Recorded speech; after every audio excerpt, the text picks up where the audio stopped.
I was talking to a friend the other day, a lovely woman about our age, and she was feeling a little down. She said to me, "I don't understand it. My family doesn't call as much, my friends seem busy, and I just feel a bit invisible sometimes." And as she was talking, my heart went out to her, because I think we've all felt that pang of loneliness, that worry that we're being left behind. But here's the thing I gently realized, and what I want to share with you today. Sometimes, without ever meaning to, we can develop little habits that quietly push people away. Now, this isn't about blame. Goodness, no. It's about awareness. It's about looking in the mirror with kindness and asking, is there something I'm doing, without even realizing it, that's building a wall between me and the people I love? Because the truth is, our friends and family often love us too much to tell us these things. They don't want to hurt our feelings.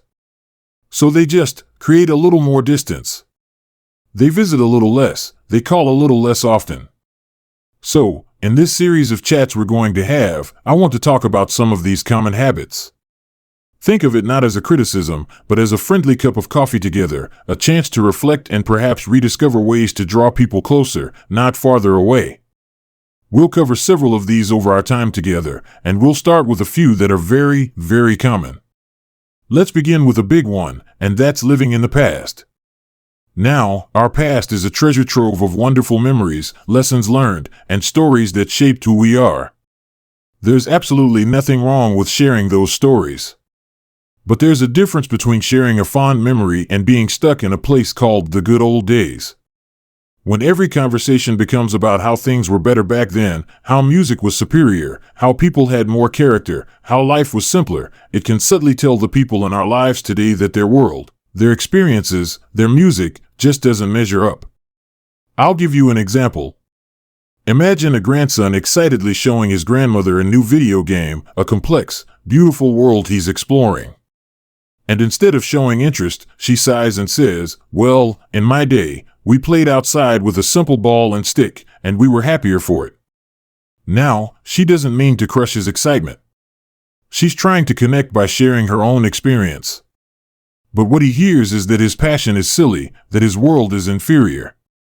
That connection he was hoping for just vanishes. The key is balance. By all means, share your wonderful stories, but make just as much room to be curious about their world. Ask questions. "That looks interesting. Tell me how it works." That simple shift, from comparing to being curious, can make all the difference in the world.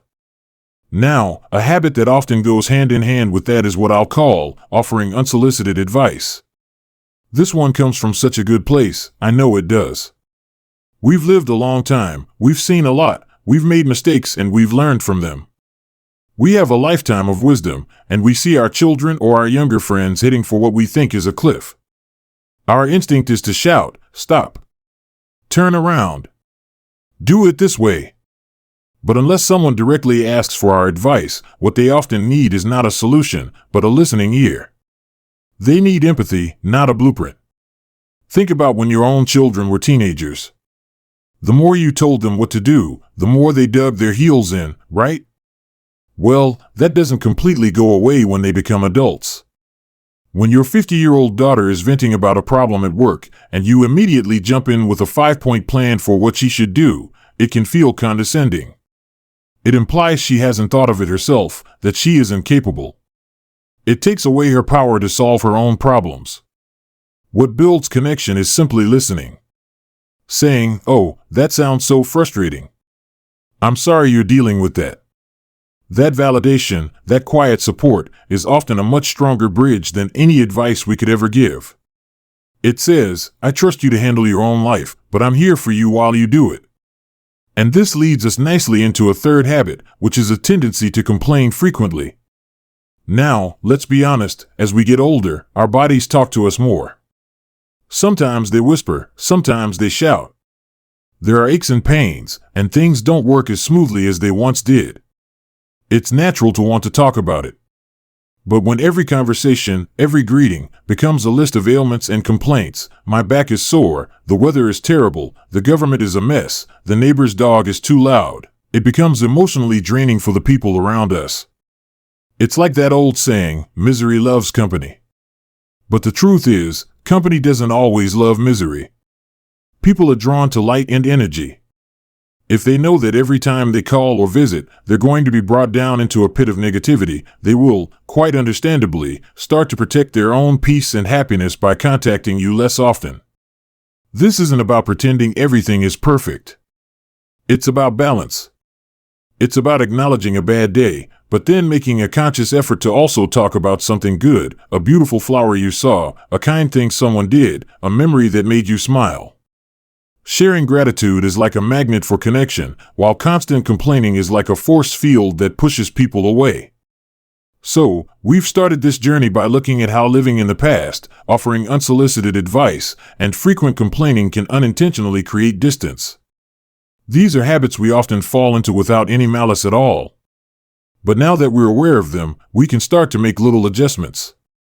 And there are a few more of these habits we should look at, because understanding them is the first step toward changing the dynamic and filling our lives with the connection we all truly crave.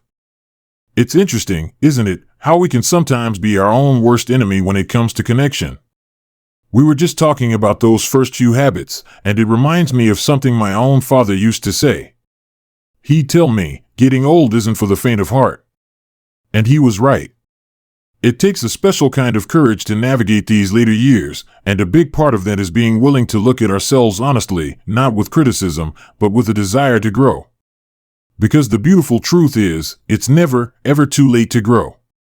Now, let's gently move on to another habit that can quietly push people away, and that's being overly critical or set in our ways. We've earned our opinions, there's no doubt about that. We know what we like, from how our coffee should be brewed to the way the towel should be folded. There's a comfort in routine and a certainty in our tastes. But when that comfort hardens into rigidity, when we find ourselves constantly correcting others or dismissing anything new or different, we can become difficult to be around. Think about a simple family dinner.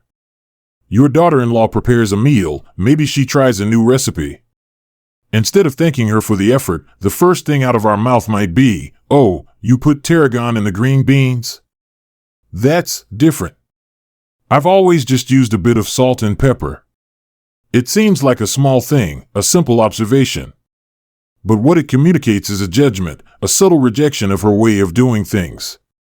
It sets up a dynamic where people feel they are walking on eggshells around us, afraid of doing something wrong according to our personal rulebook. The antidote here is flexibility. It's choosing to focus on the positive, on the connection, rather than the minor details. This is such a lovely meal, thank you for going to all this trouble. That warmth, that acceptance, makes people feel safe and appreciated, and they'll naturally want to be around that feeling more often. This leads us to a related habit, one that I think many of us struggle with more than we'd like to admit, and that's not listening, truly listening, because we're just waiting for our turn to talk. Now, in our defense, sometimes it can feel like the younger generation speaks a different language, or they're talking about things we know nothing about. Our minds can wander, and we latch onto a single word they say that triggers a memory or a story of our own. So while they're still talking, we're already composing our response in our head, just waiting for them to take a breath so we can jump in with our own anecdote. I was guilty of this just last week. A friend was telling me about the stress of planning a vacation, and the moment she said airport, my mind immediately jumped to a story about the time I got lost in the Chicago O'Hare Airport in 1982. I barely heard another word she said about her flight anxiety because I was so eager to tell my own tale. When I finally did, the conversation instantly became about me, not her. I had hijacked her moment. True listening is a gift. It says, what you are saying right now is the most important thing in the world to me. It requires us to quiet our own internal monologue and fully focus on the person in front of us. When people feel heard, they feel valued. And when they feel valued, they seek you out. Now, there's another subtle habit that can create distance, and it often stems from a place of love and concern. It's the habit of playing the victim or using guilt to get attention. Life after 60 can bring its share of losses and hardships. We lose loved ones, we face health challenges, our children move away. It's easy to feel like the world is against us sometimes. And there can be a temptation, often unconscious, to use these hardships to manipulate a little love and attention. We might say things like, "Oh, don't worry about me. I'm just fine here all alone," or "I guess you're all too busy for your old mother." This kind of language is a heavy burden for our loved ones to carry.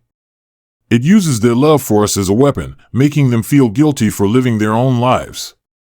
While it might work in the short term to get a phone call or a visit, those interactions will be tinged with obligation and resentment, not with the free, joyful love we truly crave. The stronger, more powerful path is to express our needs directly and without manipulation. "I miss you. I'd love to see you when you have some free time," is an invitation. It's open and honest and allows the other person to come to you with a full and happy heart. We've covered a lot of ground now, looking at how rigidity, not truly listening, and using guilt can affect our relationships. These are tough things to hear, I know, but acknowledging them is like turning on a light in a dark room. You can suddenly see where everything is, and you can start to move through the space with more confidence and grace. And there are just a few more of these habits we should explore together to get the full picture, to really understand how we can become the person people are drawn to at any age. You know, as we've been talking about these habits, it occurs to me that the common thread running through all of them is a kind of unintentional self-centeredness. It's not the selfishness of youth, which is all about grabbing what you want from the world. No, this is different. It's a self-centeredness that can creep in when our world naturally gets a little smaller, when our own aches and stories and ways of doing things can start to take up most of the room in our minds. But the glorious news is that we have the power, at any age, to push those walls back out, to make our world big and bright and welcoming again. And that brings us to the final few habits we can gently look at together. Let's talk about a big one, and that's neglecting our personal appearance. Now, I want to be very clear about this. This has absolutely nothing to do with vanity or trying to look like we're 20 years old again. It's not about designer clothes or fighting wrinkles. It's about self-respect. When we completely let ourselves go, when we stop bothering to comb our hair, wear clean, presentable clothes, or practice basic grooming, it sends a silent, powerful message to the people around us. It can say, "I've given up," or "I don't care enough about myself or about you to make an effort." Think about it from the other side. When you're going to visit a friend and you know they've taken the time to get ready for your visit, it makes you feel valued. It shows that your time together is a special occasion, no matter how casual. On the other hand, if you consistently find someone in a stained housecoat with unkempt hair, it can feel a little depressing, even if you love them dearly. Taking care of our appearance is a form of nonverbal communication. It says, "I value myself, and I value you." It's an act of dignity that draws people in, rather than making them feel a sense of pity or discomfort that might make them hesitant to visit. Now, this next habit is a close cousin to complaining, but it has its own unique flavor. It's the habit of constantly comparing your current life to your past. We touched on living in the past earlier, but this is more specific. It's saying things like, "I used to be able to walk 5 miles without breaking a sweat," or "I used to throw the best dinner parties in the neighborhood." While it's natural to feel a sense of loss for the physical or social prowess we once had, constantly bringing it up in conversation creates a barrier. It keeps the focus on a person who doesn't exist anymore, the younger you, and it subtly rejects the person you are now. It puts the other person in a difficult position. What are they supposed to say? "Yes, it's a shame you're so old now?" Instead, it's far more connecting to find the joys and strengths of your present self. Maybe you can't walk 5 miles, but you have the patience to sit and watch the birds for an hour, and you can share that peace. Maybe you can't throw a big party, but you can have a wonderful, deep one-on-one conversation over a cup of tea. When we embrace and celebrate who we are now, we give people permission to connect with the real, present person in front of them, not a ghost from the past. And this leads us to what might be the most important habit of all, and that's refusing to apologize or admit when you're wrong. As we get older, there can be a feeling that we've earned the right to be stubborn, that our age and experience mean we're automatically correct. We dig our heels in, even over trivial things, because admitting fault can feel like losing authority or dignity. But let me tell you, the exact opposite is true. There is nothing, and I mean nothing, that builds more respect and deepens a connection faster than a sincere, heartfelt apology. If you snap at your daughter because you're in pain, don't just let it hang in the air. Later, say, "I'm so sorry for speaking to you that way. I was feeling poorly, but that's no excuse. You didn't deserve it." If you realize you gave someone bad advice based on outdated information, have the humility to say, "You know, I've been thinking about what I said, and I believe I was wrong about that." This takes immense strength, but it shows the people in your life that you see them as equals, that you respect them enough to be vulnerable and honest. It transforms a relationship from one of potential tension into one of profound mutual trust. So, there we are. We've walked through this garden of tricky habits together, not to feel bad about ourselves, but to simply see what's been growing there, perhaps unnoticed. Living in the past, offering unsolicited advice, constant complaining, being rigid, not listening, using guilt, neglecting ourselves, comparing to our past, and refusing to apologize, that's quite a list. But please, don't feel overwhelmed.